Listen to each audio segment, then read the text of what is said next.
Niemiecki terror rozpoczął się już w pierwszych dniach okupacji i z każdym kolejnym miesiącem ulegał nasileniu. W zasadzie każda warstwa polskiego społeczeństwa była postrzegana przez Niemców jako potencjalny wróg.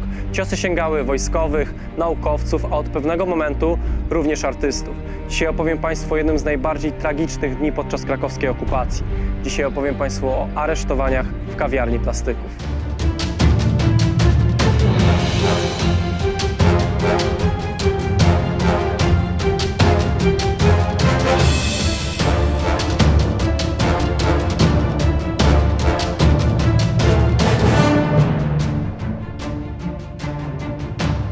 Historia miejsca, w którym doszło do tragicznego w skutkach aresztowania, sięga lat 20. XX wieku. Powstało ono na potrzeby Związku Powszechnego Artystów Plastyków, którzy otrzymali działkę przy ulicy Łobzowskiej oraz 40 000 na to, aby wybudować nową siedzibę. Budynek powstał w latach 1928-1939, a jego projektantem był wybitny polski architekt Adolf Szyszko-Bochusz. Inwestycja od samego początku wyrażała pewne idee. W Gazecie Artystów można było przeczytać, że wznoszony w dusznej i zatrutej atmosferze nowy dom plastyków jest symbolem siły i tężyzny. Jest placówką nowej kultury Krakowa, świadomej swych celów i zadań młodej generacji plastyków. Lokal staje się ostatecznie drugim domem dla środowiska krakowskich artystów. Po wkroczeniu do miasta Niemców kawiarnię zamknięto. Jednakże rosnące potrzeby artystów, wynikające przede wszystkim z niemożności kontynuowania przez nich pracy zarobkowej, zdeterminowały środowisko do otwarcia kawiarni. Zorganizowano w niej coś w rodzaju jadalni, która wydawała tanie obiady, lecz bardzo szybko pojawiła się chęć do rozszerzenia działalności. Zostało to przez chwilę uniemożliwione za sprawą bezprawnego zajęcia budynku przez Niemca, który kazał nawet na fasadzie umieścić napis Ostdeutsche Kaffeehaus. Kawiarnię ponownie otwarto 10 lutego 1940 roku i od samego początku stanowiła ona coś w rodzaju klubu, a nawet instytucji, kontynuującej zresztą tradycje przedwojenne. Inicjatorkami otwarcia kawiarni były Hanna Rudzka-Cybisowa i Bronisława Orkanowa-Smreczyńska.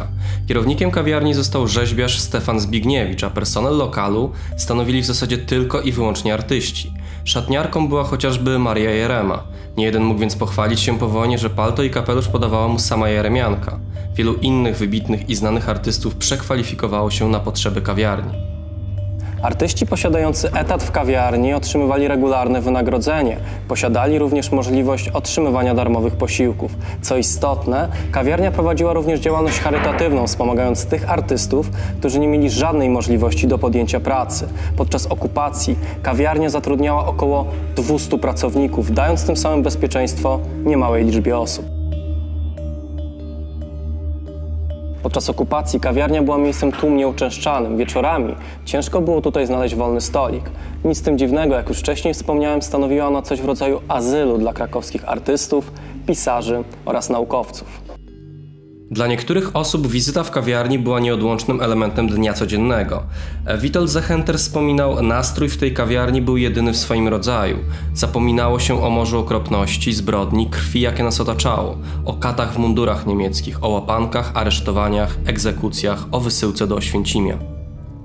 Artyści byli grupą szczególnie znienawidzoną przez polityków III Rzeszy. Nic z tym dziwnego. Z natury usposobieni liberalnie, propagujący idee modernistyczne, nieznoszący podziałów rasowych, byli czymś, co nie pasowało w układance państwa totalitarnego. Nic więc dziwnego, że ostrze okupanta niemieckiego zostało wycelowane w kierunku krakowskich artystów.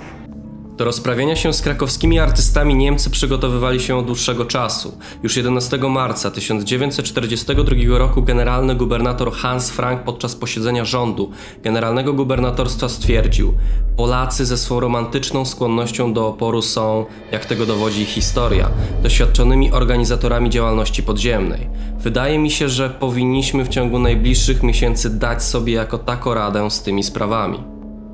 Gdybyśmy chcieli zinterpretować słowa Hansa Franka, musielibyśmy nawet złożyć mu pewne wyrazy uznania. Dlatego, jak dobrze rozumiał on polską mentalność. Hans Frank wiedział doskonale, że ludzie pióra oraz pędzla stanowią ducha naszego narodu i z tego tytułu są najgroźniejszym wrogiem dla okupanta. Kilka dni później, dokładnie 18 marca, obradując z kierownictwem NSDAP z terenu generalnego gubernatorstwa, Hans Frank oświadczył: celem naszym nie jest oszczędzanie obconarodowościowej krwi, dlatego też trzeba wszystkie wyłaniające się w dalszym ciągu polskie elementy kierownicze niszczyć wciąż od nowa, bezwzględnie i energicznie. Nie trzeba tego rozgłaszać, lecz robić to po cichu. Słowa te zamieniły się w czyn już miesiąc później. 16 kwietnia 1942 roku doszło bowiem do gwałtu, który wstrząsnął miastem. W kawiarni plastyków aresztowano artystów. Wieczorem 16 kwietnia 1942 roku do wypełnionej po brzegi kawiarni wkroczyli uzbrojeni Niemcy. Jak wspomina Tadeusz Kwiatkowski, lokal plastyków wydawał się nam zawsze bezpieczny. Komisarz niemiecki Hynel żył w zgodzie ze Zbigniewiczem i jak do tej pory chronił kawiarnię przed niespodziewanymi wizytami gestapo. Coś zatem się wydarzyło, co zdjęło z niej immunitet nietykalności. oficjalnym powodem aresztowania był odwet za zabicie wyższego dowódcy SS przez polskie podziemie. W rzeczywistości jednak chodziło o ukaranie niepokornych artystów za to, że ci nie chcieli dostosować się do planów oraz rozporządzeń okupanta niemieckiego.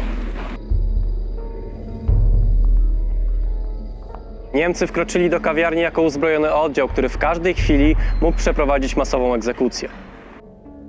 W zgodzie z relacją Wandy Kochanowskiej, żony malarza Mikołaja Kochanowskiego, zatrudnionej jako kelnerka, wszystkim mężczyznom kazano stanąć pod oknami z podniesionymi do góry rękoma. Kobiety ustawiono z drugiej strony pod ścianą. SS-mani przeglądali dokumenty mężczyznom. Kobiety zostały wypuszczone, natomiast mężczyzn załadowano do ciężarówek i wywieziono do więzienia przy ulicy Montelupi w Krakowie.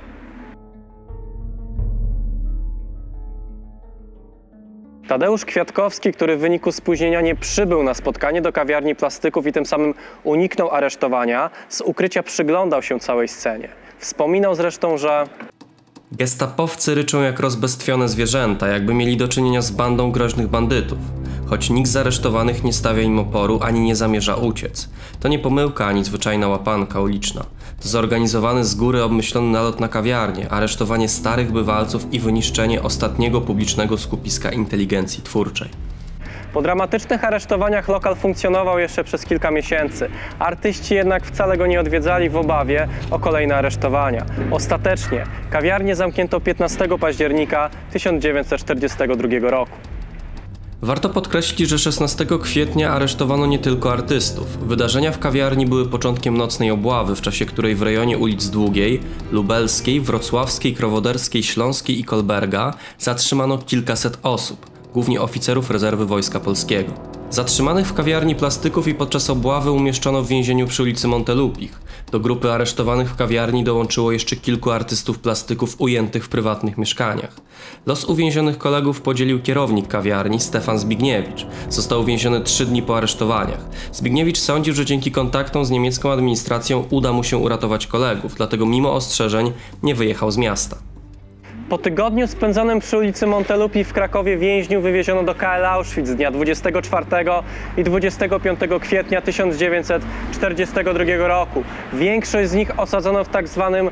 komandzie malarzy i zlecono im malowanie m.in. fresków na ścianach w tzw. Deutsches Haus. Prace te wykonywali w ramach planowanego przyjazdu Heinricha Himmlera. Pobyt w obozie miał bardzo szybki i jeszcze bardziej tragiczny finał. 27 maja 1942 roku na dziedzińcu bloku 11 pod ścianą straceń przeprowadzono zbiorową egzekucję. W jej wyniku śmierć poniosło 167 mieszkańców Krakowa, aresztowanych tak w kawiarni plastyków, jak i na ulicach miasta. Niemcy doskonale wiedzieli, że polskości nie da się zniszczyć bez uderzenia w naszą kulturę i sztukę. Najpierw byli krakowscy profesorowie, następnie niszczenie polskich pomników, a ostatecznie aresztowanie i zamordowanie w obozie Auschwitz krakowskich artystów. Oczywiście terror niemiecki trwał przez następne 3 lata okupacji, lecz bez wątpienia 16 kwietnia 1942 roku jest jedną z najtragiczniejszych dat w historii polskiej kultury. Dziękuję Państwu za uwagę i do zobaczenia w kolejnym odcinku.